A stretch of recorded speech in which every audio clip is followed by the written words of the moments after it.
संत थे जो वृंदावन में रहा करते थे। श्रीमद् भागवत महापुराण में उनकी बड़ी रुचि थी।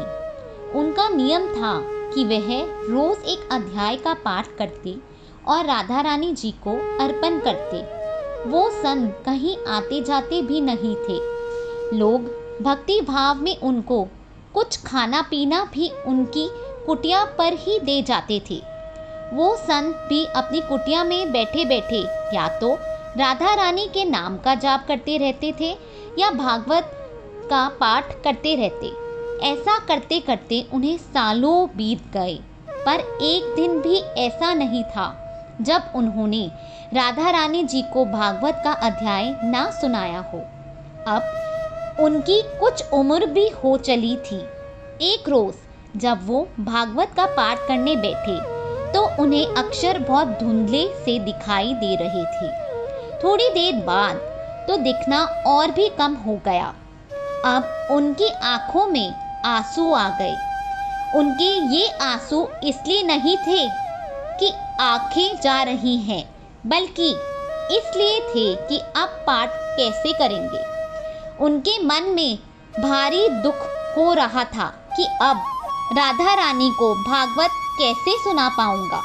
वो मन में श्री कृष्ण का ध्यान कर रहे थे कि हे प्रभु, हे दीनानाथ, मैं इतने दिनों से पाठ कर रहा हूँ, आपने आज ऐसा क्यों किया।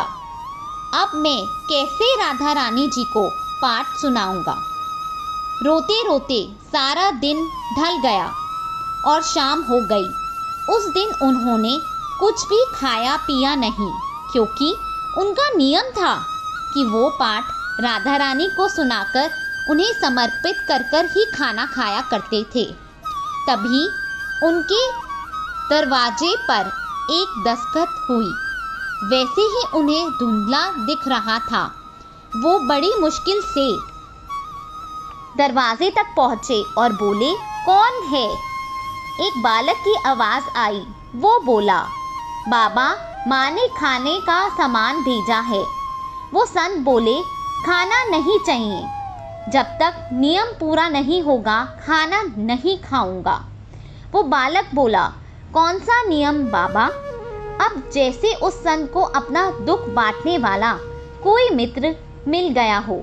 वो बोले, मैं रोज राधा प्यारी को भागवत का पाठ सुनाता हूँ, फिर ही कुछ खाता हूँ, पर आज मेरी आंखें चली गईं।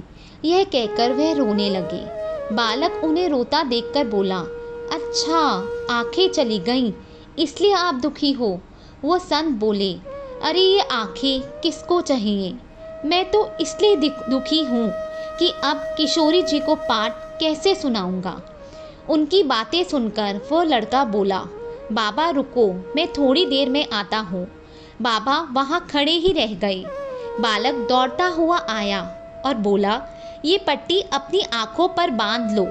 अब हाथ में पट्टी पकड़ाकर वो लड़का भाग गया। बाबा अपने दुखी मन से अंदर आकर जमीन पर लेट गए। बाबा ने सोचा, लगता है किसी वैद्य का लड़का होगा, कुछ इलाज विलाज जानता होगा। उन्होंने आंखों पर पट्टी बांध ली और सो गए। जब बाबा उठे तो उन्हें सब साफ साफ दिख रहा था। बाबा बड़े प्रसन्न हुए। बाबा ने सोचा, देखता हूँ उस बच्चे ने उस पट्टी में क्या औषधि मिलाई है। बाबा ने देखा, उस पट्टी में राधा रानी जी का नाम लिखा हुआ था।